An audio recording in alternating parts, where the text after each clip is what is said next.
Labadiena. Good afternoon. My name is Dovilė Akmenytė and I'm a representative of the Institute of International Relations and Political Science of Vilnius University. And for us it's a real pleasure to have a guest from Armenia. I guess it's one of the first guests here at the Institute from this country. And he was Minister of Foreign Affairs in Armenia and now currently is member of Parliament of National Assembly. And please let me introduce Vardan Oskanian. Well, first, let me thank you for this opportunity. It's truly an honor to be at this institution and at a very interesting time. The world's attention in the next few days will be on Vilnius, and I think not as much for what will be happening here, but maybe more so for what will not be happening in Vilnius, because the main highlight of the European summit this year was the signing, or still is, of association agreement with some of the Eastern European partnership states, namely Ukraine, Moldova, Georgia, and Armenia. The anticipation was that Ukraine will sign the final agreement. Armenia, Georgia, and Moldova will initial, with the expectation that they sign sometime next year because the negotiations have already been completed. But as for this moment, we know that Ukraine will not sign. Armenia will not initial. Moldova, although some say they're still hesitating, but they will initial. Georgia is the only one seems to have firmly announced that they will definitely initial the agreement. So it still will be one of the major highlights of the summit, but in a truncated manner. So the question now everybody is asking, why this has happened? Since there was no indication until last month that Ukraine and Armenia will backtrack. So what really happened that led to the decision of Ukraine and Armenia to not sign the association agreement? Of course, I cannot speak for Ukraine. I can't even speak for my own government because I'm not a member of government. I used to be, but I'm not. And whoever tries to explain what really happened these past few months or at the last minute will only be a speculation. The only true answer to this question can be given by those who took that decision. And I'm happy that the President of Armenia and Ukraine, they will attend the summit. Probably they will have opportunity to speak. And I hope they will elaborate, partly, albeit, on that decision. But for the rest of us, whatever we hear are clearly speculations, based on, of course, some educated geopolitical considerations. Speculations range from pressure to coercion to free will decision and also bad judgment. So which one it is, difficult to tell. I personally will refrain from any speculation, but I can give you my own preference. What would have been my own choice if I was in a position of leadership and in a position of making decision with regard to the choices available before Armenia? On one hand, the association agreement with the European Union, on the other hand, the custom union and maybe future membership in Eurasia Union. If I was in a position of decision making and I was between those two choices, what would have been my preference? In my view, for a country like Armenia, as small in size and population and geographically in a very difficult position, at this stage of independence, we should have refrained from joining any arrangement, union, which will limit our ability to make our own decisions on any issue, whether it's economic, political, security. Joining the custom union would mean that you are relinquishing your decision-making ability with regard to the customs matter. That means you're diminishing your sovereignty. That clearly affects the sovereignty in terms of decisions on those issues of those countries who will join the custom union. Well, you may say, then most of the members of the European Union have relinquished their sovereignty not only on custom matters and great many matters. Clearly, they made that decision on their own will. That's why I said for countries like Armenia, at this stage of our independence, in my view, it's a mistake to relinquish any leverage on decision-making, to limit our possibilities, to limit our options, considering our geopolitical situation. Particularly that joining the custom union clearly contradicts and rules out joining any arrangement in free trade and other economic associations with the European Union, a direction that Armenia has clearly adopted from day one of its independence as one of its directional choices. So joining custom union limits our options, but signing association agreement leaves every other possibility, including having free trade agreement, which we already have within CIS with Russia, Belarus, Kazakhstan, and others, pretty much open. So signing association agreement does not exclude any possibility, but joining the custom union excludes our options and possibilities with regard to our engagement with the European Union.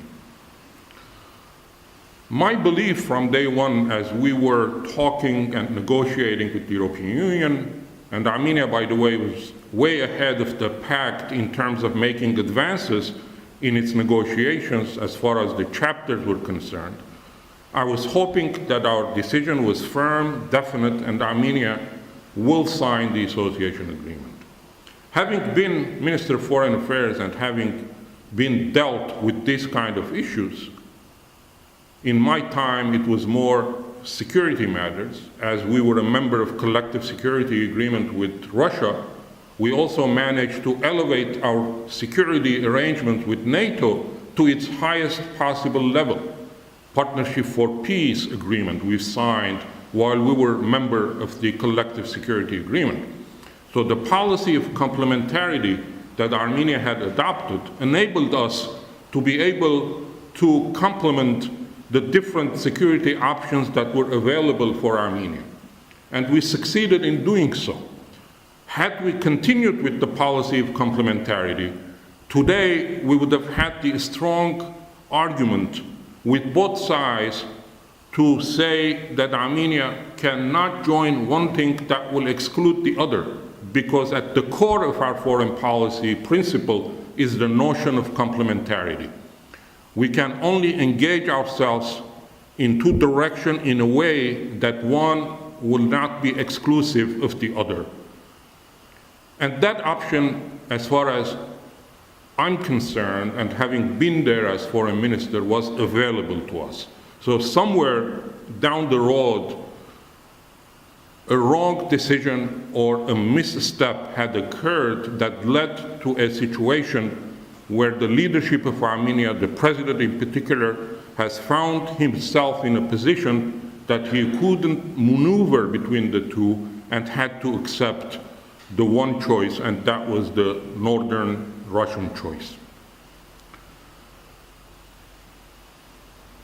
The next question we need to ask, what this means,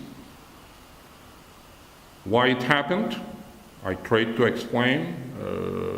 There's no definitive answer. I hope we will eventually know. But what this means needs to be articulated on three different levels. One is the global level. What this means at the global level.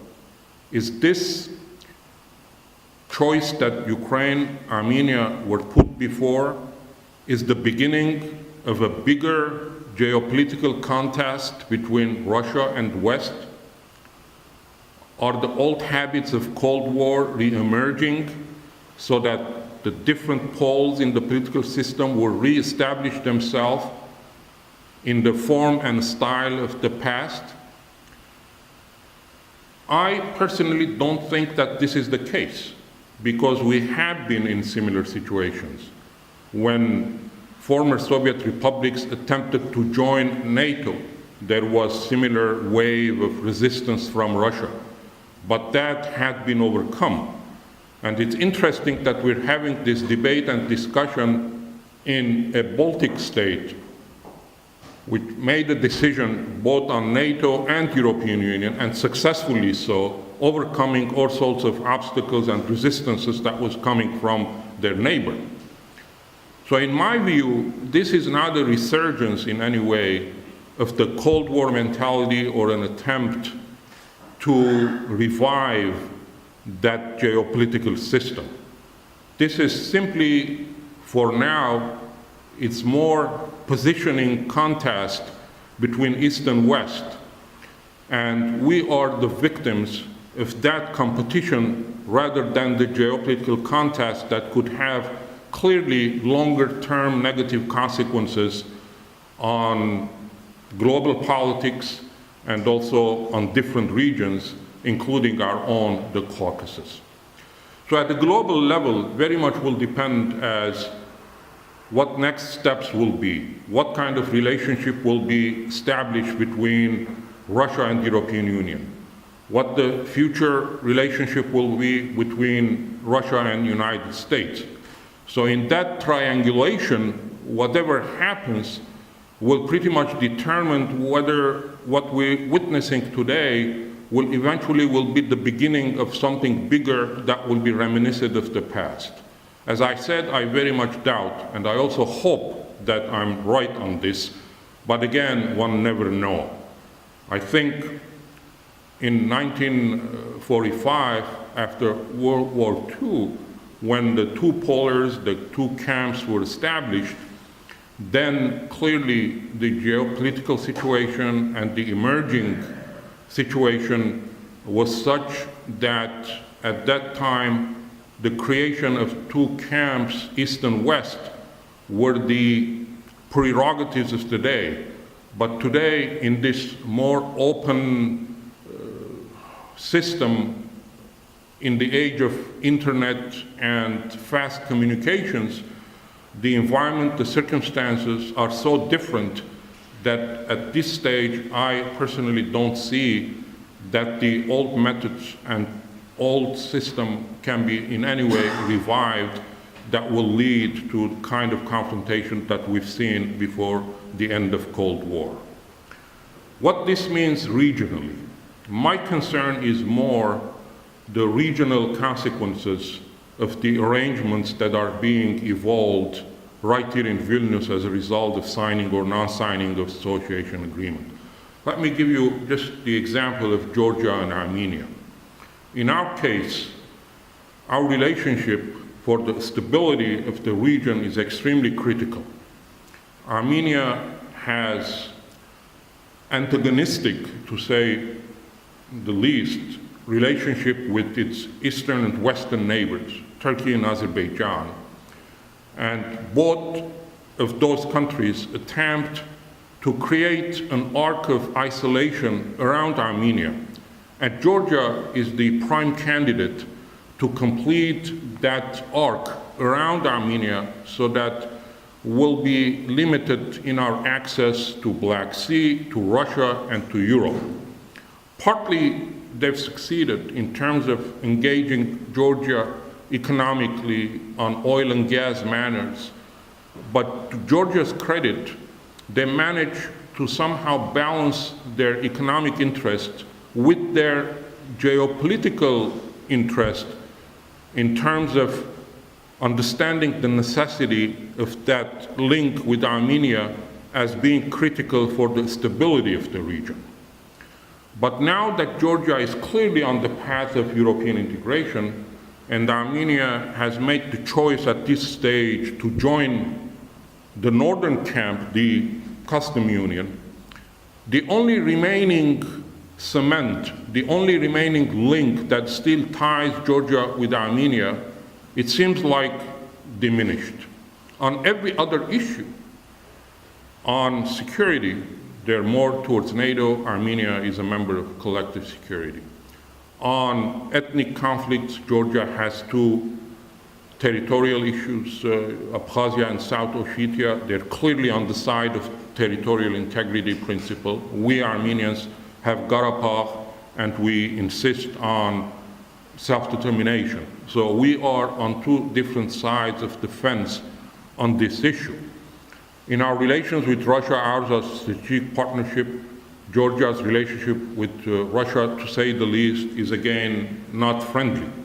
We have also some ethnic issues with the Armenian minority, cultural differences in terms of properties, and also religious matters in terms of church relations and church registrations. So on great many issues, Georgia and Armenia differ. The only common vision or the common path that was being highlighted in this past was the European integration. Now that we're beginning to differ on this issue, that truly concerns me that eventually the pressure from East and West will lead Georgia more on their side because of the absence of any common bond between our two countries.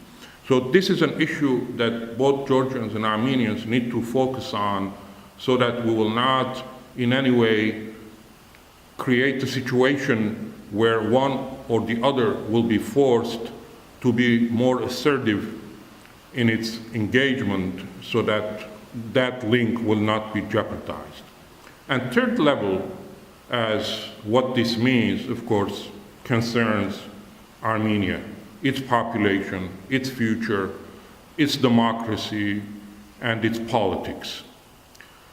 If the choice between Europe and custom union was also a choice of value, then clearly we need to be concerned about this.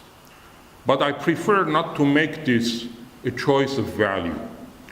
I will make this, at this moment, a choice of market, a choice of economics, or maybe a security choice, an acquiescence with the demands of a stronger power for its own interest to comply so that we maintain our relationship.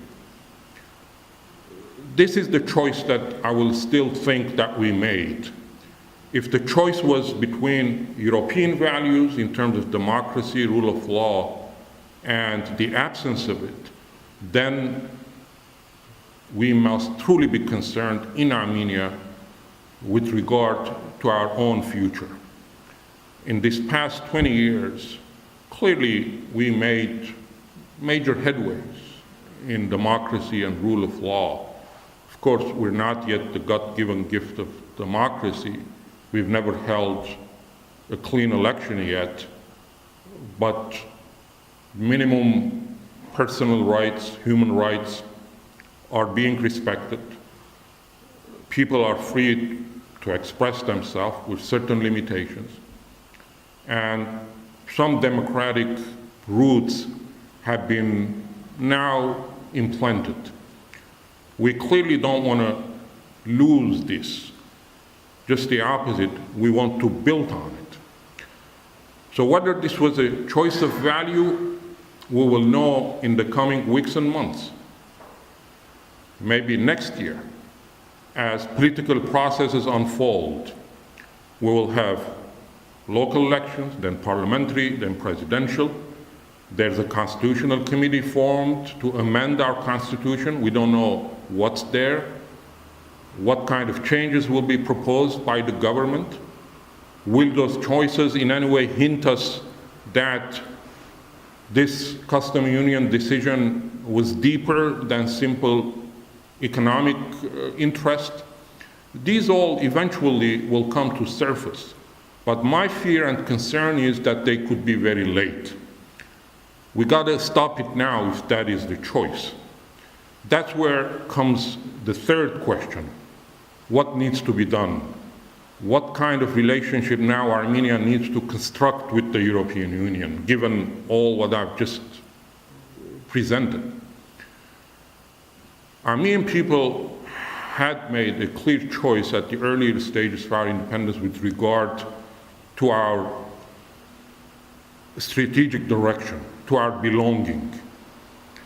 Caucasus being at the crossroads of different civilizations and being subjected throughout our history to the influences of different powers, different cultures, from the Persians to Arabs to Turks, then Russians.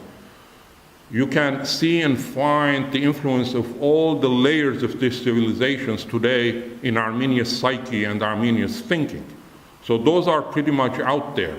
Depending which one gets nurtured, eventually that is the one that will become more prevalent. The European direction and the European values, which are deeply seated way before the Persians, when Armenia adopted Christianity, which is very much reflective of today's European values, are deeply seated. And I don't think with one decision whether to join the custom union or other association will change that, because that is what mostly counts, what has been historically embedded in us, what is by default or naturally comes from our soul and mind. And I think that is the Christian, democratic, Western values. And eventually that's what will prevail. But that requires nurturing, because sometimes the narrow political interest, the personal interest, a party interest could prevail and could oversee these more deep-seated and dormant values, and country be taken to a totally wrong direction. So at this very critical stage, the European Union needs to be cognizant that Armenia belongs to Europe, that the people of Armenia has made that decision earlier on, and in '93 we applied for Council of Europe membership, and we became member in 2001, and truly a lot of headway has been done. Now to reverse all that will be extremely detrimental. So the European Union should not drop the ball as far as Armenia is concerned for that one decision. And I'm pretty confident they will not. I personally been in contact with the leadership. Yesterday, Barroso put out a statement saying that European Union will continue its cooperation with Armenia, with Ukraine. The doors are open. Signing the association agreement will always be available. But even that is not signed, I think Europe and Armenia should reaffirm their commitment to deepen their democratic processes in case of Armenia, and in case of European Union, to be vigilant, to continue to have its supervisory role in seeing that these processes continue to evolve.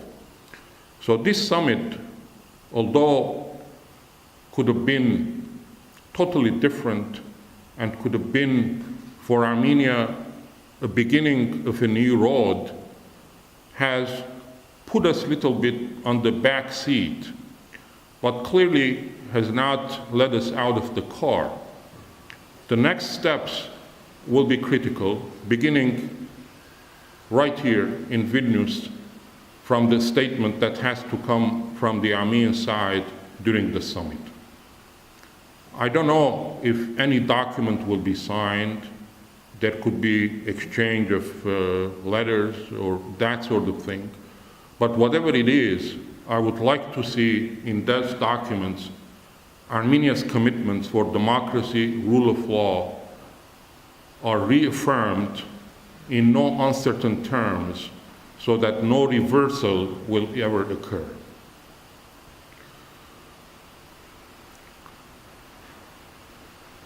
I can go on this topic for much longer, but I rather stop here and try to answer the questions that you may have, whether that pertains to our foreign policy, to our domestic issues. I think at this stage that will be more productive. So let me thank you for listening, and I'll be happy to answer to your questions.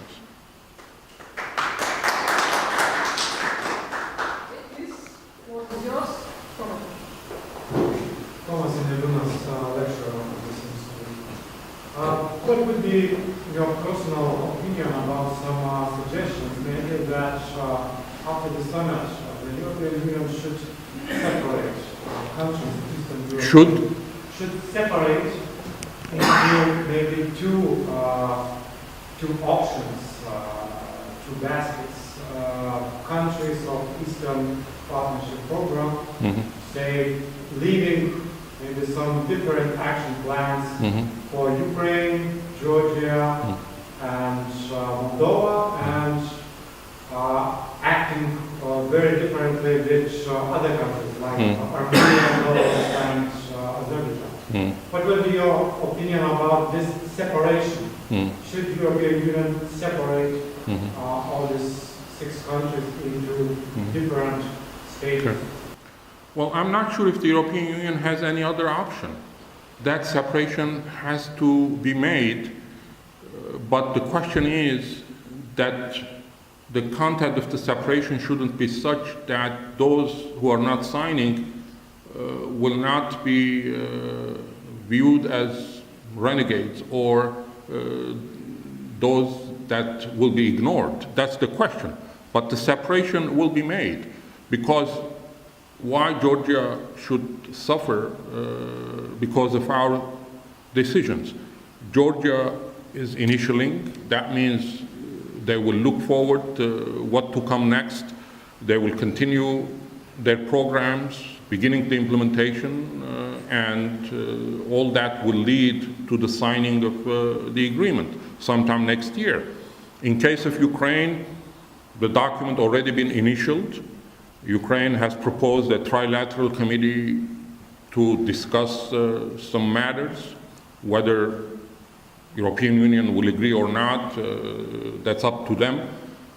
But clearly that is a different situation. Azerbaijan had not completed their negotiations with European Union regardless. So they're in a totally different category. They've done it on purpose. It's a tactical move. Maybe Azerbaijan's was a tactical, smart move to avoid any pressure at this stage under the, explanation that they haven't completed their chapters. They will continue, and in the future, they can sign or initial. So that's a separate category.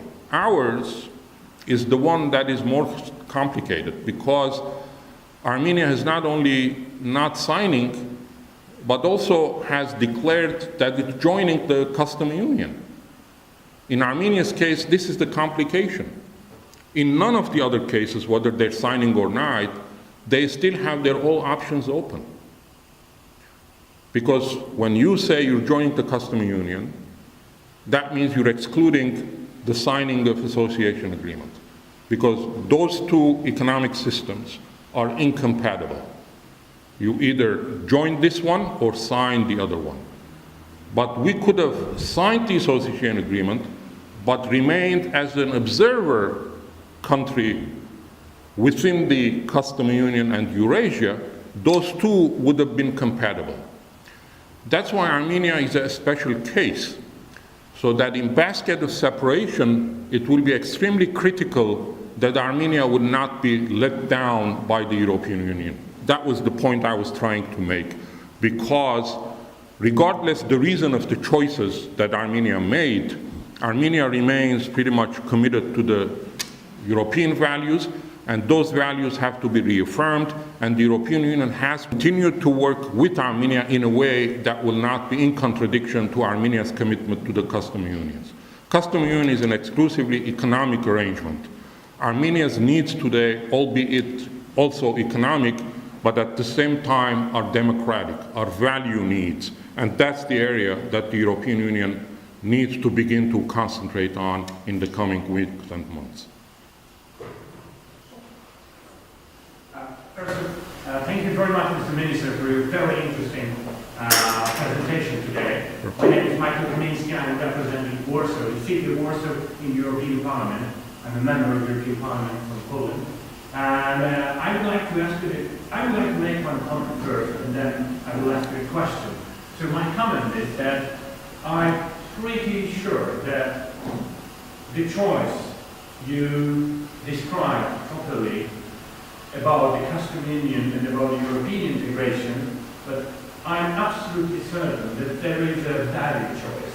It's not a technical, not an economical choice. It's a value choice because Russia today is representing a totally different values than the European Union. If you see the situation in Russia concerning the human rights, the rights for minorities, the democracy as such, the freedom of speech, Russia is well behind any European standards. So joining the Russian politics and joining the Russian sphere of influence is a very bad decision, I would suggest. And we cannot forget about the clearly expressed views about foreign policy by the Russian authorities. All of that, starting from the president till Mr. Lavrov, they are quite open about their imperialistic goals for the future. So this description, bliska granica, which means that there is a special sphere of Russian influence, which is absolutely unacceptable from the international, I would say, values and the foreign relations.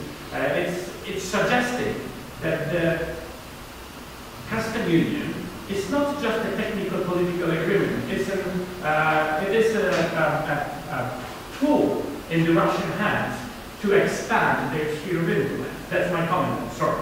And my question is about the future, because you was quite soft about the reasons why Armenia made this decision. But I'm a politician for many years, so I would like to ask you a very straightforward question. If you see, if it's possible that it will be a scenario in Armenian politics in which this decision will be changed, and Armenia will join other nations, which I would welcome. I love Armenia, and I think that Armenia's place is in our community, in the community of free and democratic countries, if it's possible in the future. And what should be done in Armenia to succeed? Thank you. Well, your comment was very interesting, and I can't quarrel with what you said. It's clearly a point of view that is very commonly, shared by many, and that could, clearly be the case. The scenarios that I provided, that one clearly was one of them. But again, I would like to give the benefit of the doubt, purely from the Armenian point of view at this stage, about those notions, about those who are devising, these policies, and wait to see what will evolve in the coming weeks and months. Of course, again, you may say then it will be too late. But even if we try to act today, what can we do? And this brings me to your next question. whether this decision in Armenia is reversible or not. Well, Armenia is a unique case. As I explained, the European values are part of our nature. But on the other hand, because of our history, and the more recent one, starting from the past century, the genocide, then Nagorno-Karabakh and the pogroms, and yet the uncertainties around Nagorno-Karabakh, all this have made Armenians extremely security conscious. When you give Armenians a choice between bread and security, security will be the choice.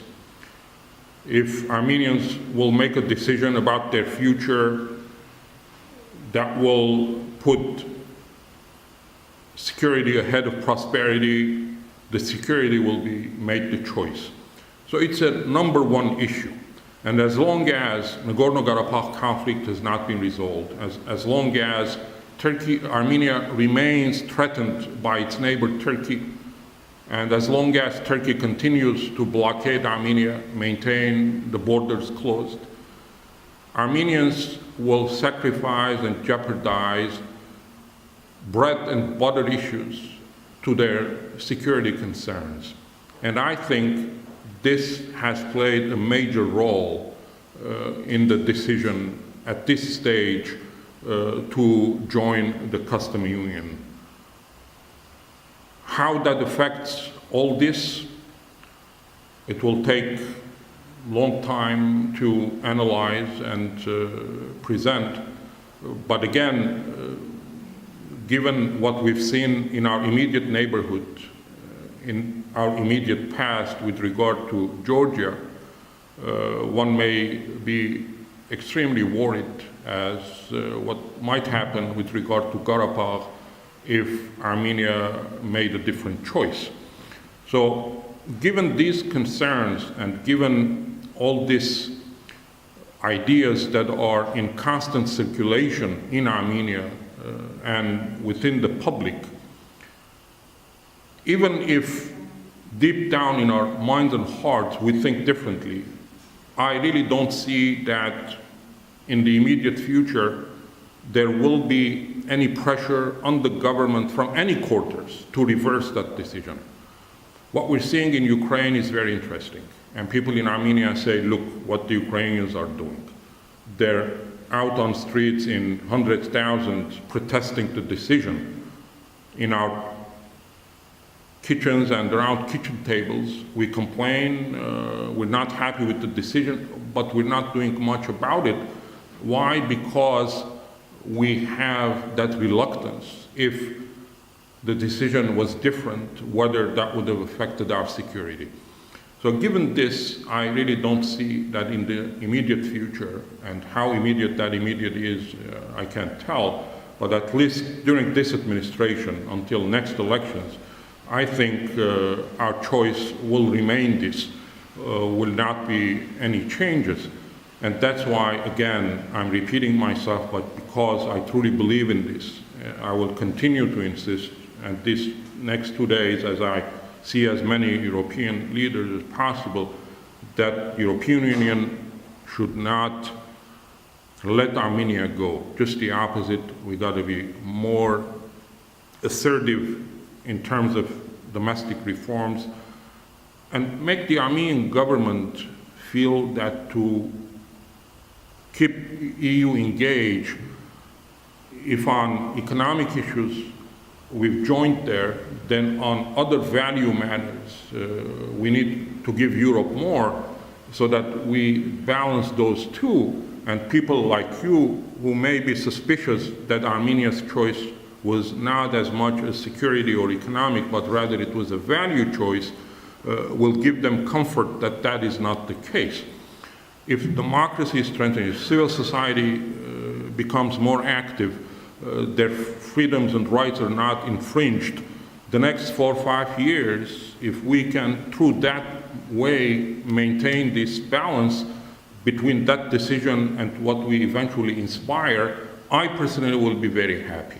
And I will wait for the next election, see who's coming, what will transpire, and we take it from there. The key here that on issues of democracy and rule of law, we don't backtrack. Given the choices, this will be my focus. My name is Isabella. I work for Eurasian Partnership Foundation in Armenia.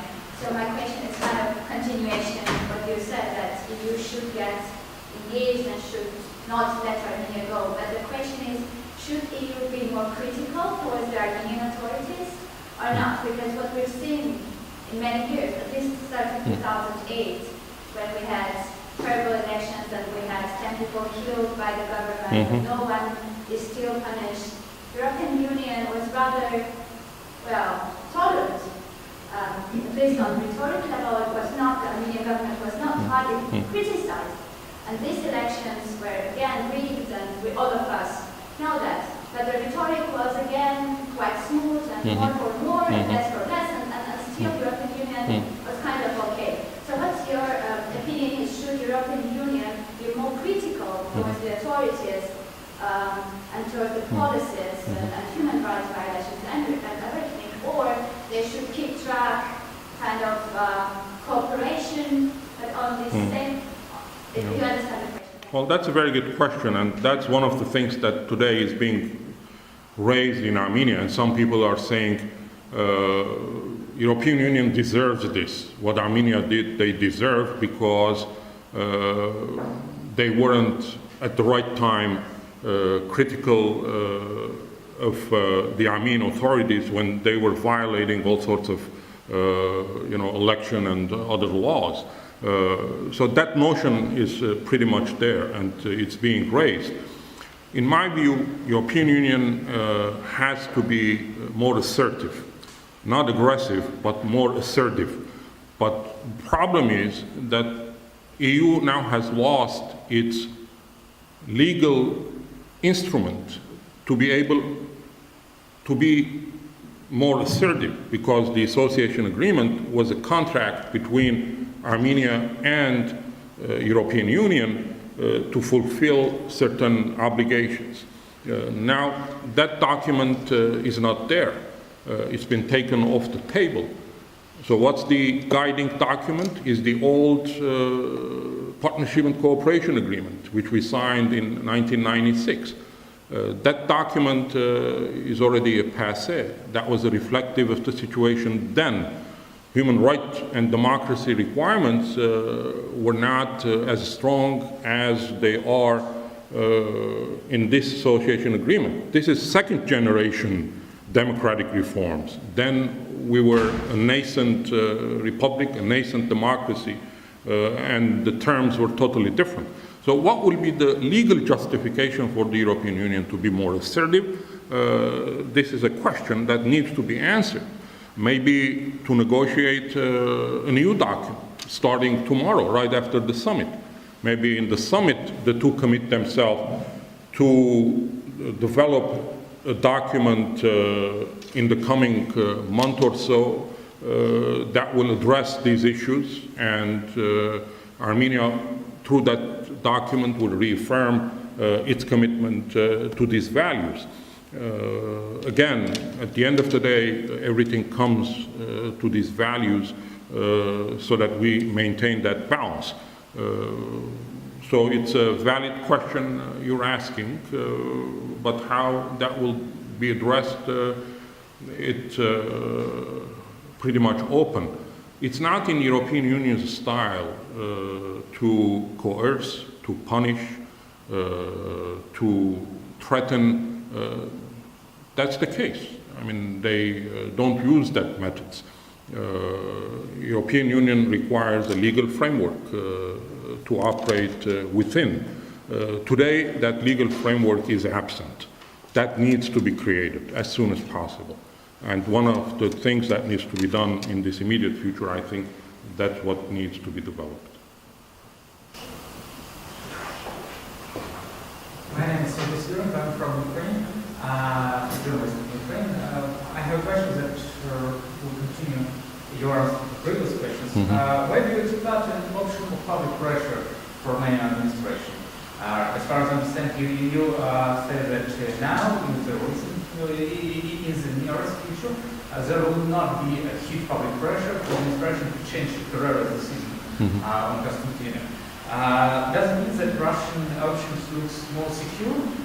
And if it looks more secure, why did this current administration started and accomplished the negotiations on the association agreement? And second issue, don't you consider that Armenia will finally protract negotiations with customs union, not to join the customs union finally, and to leave an option for you if you become more more secure or more prosperous? So one is where the pressure will come on government, to make a change? Like for example in Ukraine. Well, Ukraine is a different case. Chapeau to Ukraine, where, you have 100,000 people hitting the streets, protesting, expressing, their views and demanding change. That's democracy. In Armenia, as I said, for the reasons I've given, I don't want to repeat, that will not happen, or at least I'm not seeing the seeds of it. This decision will stick until our next elections. That's why it will be very important that through civil society, through European Union, through other political forces, and also engaging the government. We need to give the government the guilt trip, as it's called, in American, parlance. It's called the guilt trip. You make the government feel guilty about this decision without saying it directly. You made that decision, okay, that's your choice, we respect it, we understand, but if you will continue to remain engaged with European Union, these are our demands. Since you've done that, okay, let's do this. I do see that opportunity, and the government will be complied, also knowing the public sentiment, they will comply with that, demand. As I said, the European Union will not put that demand by threatening, but simply by engaging. So that opportunity is there. It's up to the European Union leadership to make that decision, and I hope they will make that decision. Because our decision, as far as the customs union is concerned, I'm not seeing to be reversed by any public pressure. The second part was? Don't you consider that finally Armenia will protract negotiations with customs union, not to join customs union, not to adopt all customs union documents, and to leave a space for others? Look, the announcement has been made that we'll be joining. I know committees are being formed. Soon the whole package will come to our vote in Parliament, and the ruling party has a majority. Even we in opposition object. I don't think we will make any dent on it. It will pass. So the process has begun, and to reverse it will be extremely difficult. That's why I said Armenia, among all the others, is in a very unique situation. It's the most complicated because we made our commitment to the customs union. I wish I would be talking today to you in a different position, or if Armenia had not announced joining the customs union, simply have said, we're not signing it, we'll see what we do. Then we can discuss all sorts of options as to what can be done in the future. But today, Armenia's options are almost pretty much determined. Joining the customs union, but we need to remain engaged with European Union because that is important for our democracy. Government is willing to engage, they need to be engaged, and the civil society, the public, the political parties need to be more active in balancing what the government is doing. And this is the critical task ahead of us in the coming months. I have one. Sure. You see any future Eurasian customs union in principle, like a project? Look, it's difficult to tell what will come next, whether the customs union, just like in the case of European Union, is the first step. Then it will lead to a common currency, maybe to a closer union, and through the Eurasia, maybe to political union. Everything is possible. No one truly knows, depending on global developments, different circumstances. I think we'll find out as we go. And that's one of the uncertainties that we are facing. We are in an uncharted territory. This is a custom union with the future of a political union. Armenia would like to be there, would not. These are all serious issues. I was flying yesterday from Yerevan. As we were approaching Moscow, in the plane, we heard the announcement. Those who are entering Russia or traveling to Belarus and Kazakhstan should go from this terminal, the rest from the others. Next time maybe flying to Moscow, Armenia's name will be added. So things will evolve. A bloc is being formed through the custom union. Again, whether we speculate that this is a far-reaching, decision with geopolitical ramification, or simply this is a positioning at this stage with economic interest, time will tell. We'll wait and see.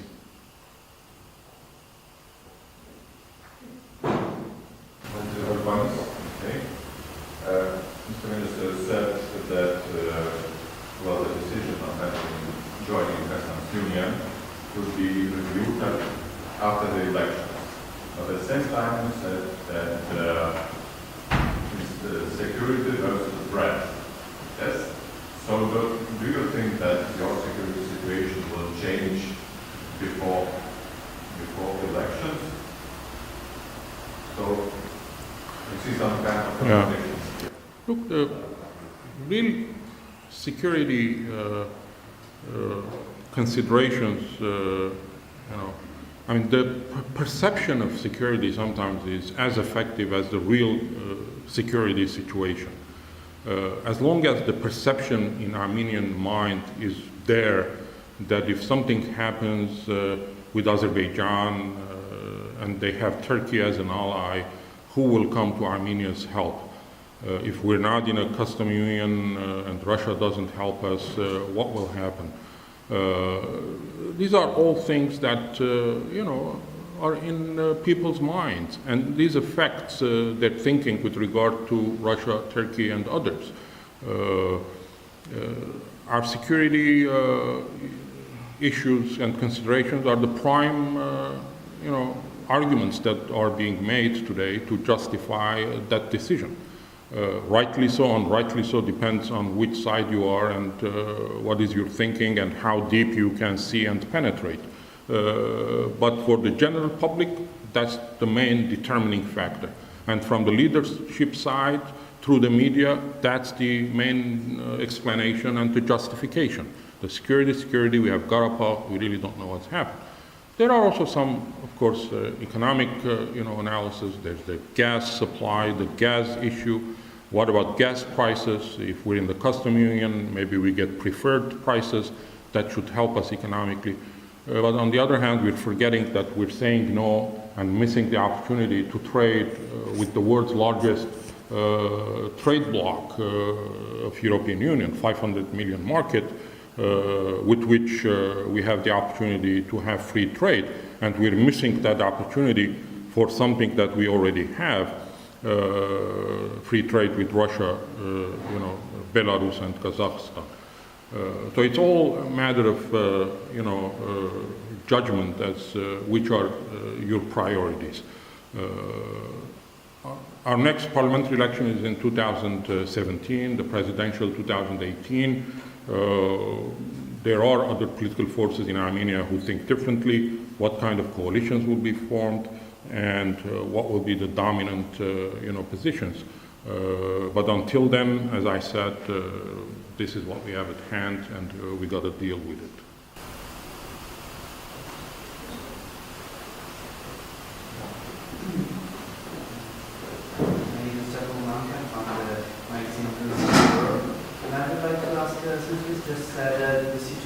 very different versus from the one in Ukraine. Which kind of divisions or factors are in the civil society and the political scenario? Are there like divisions about this decision? Like, is there kind of consensus in joining the custom union? It was not really clear if the opposition is agreeing with it, or it's just something that has to be done. Well, among the civil society, the main debate, by the way, is going at the civil society level, because they're more free to express themselves and there's no concern of appearing anti-Russian. Look, one distinction we need to make in case of Armenia is the Armenian sentiments towards the Russians. In Lithuania it's totally different. I don't know if you understand me or not, but our history has been different. Our attitudes and views about the Russians, our sentiments are different. For example, when Soviet Union collapsed, the anti-Soviet sentiments never turned to anti-Russian sentiments. So we made that differentiation. The Soviet Union, was our, target, not the Russians, and that distinction was made, and that continues to be the case. That's why, even in the most, with the exception of very few minor parties and individuals who were very vocal in opposing the custom union, most of the other political parties were extremely careful as they were making arguments against the custom union not to appear being anti-Russian. Even the most, the oppositionist parties in Armenia, they will protect themselves by making introductory remarks that, custom union is not Russia, it's Russia-led, but being against the custom union doesn't mean we're against Russia. So everybody is extremely very careful to make that distinction because, again, goes back to history. It's the positive sentiments that the Armenian people have towards Russia. So at the political level, there's this consideration, and everybody, are very careful.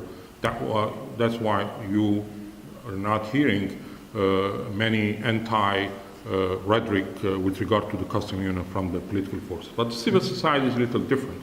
They're more free in their expressions, have no political ambitions, and there is truly going, strong debate.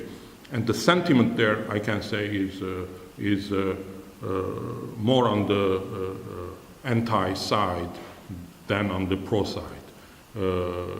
So there is a consensus that the decision that was taken was not the right decision. Armenia should have not missed this opportunity signing the association agreement. The leadership had to find a way to juggle between the two and sign this without affecting in any negative way our relationship with Russia. And I seem to agree with this. Again, as I started my statement, I said I have my own choice. And being in a leadership position, I always thought that was possible if the right diplomacy had been applied with the right principles from day one. But you should have been, very principled and very consistent on that matter to be able effective. For example, as I said, the complementarity should have been the guiding principles. Armenia's foreign policy is based on complementarity. We cannot join something that will close doors in another direction because at the core of our policy is the notion of complementarity. Let's try to fit what we do within that framework. If we were assertive on this and we were consistent, I'm sure there were ways that we could have tomorrow signed the association agreement and maintained continued good relations with Russia, and that would have been the ideal situation. And that's what the Armenian people was expecting, but it didn't happen. Okay? Thank you very much. Well, thank you.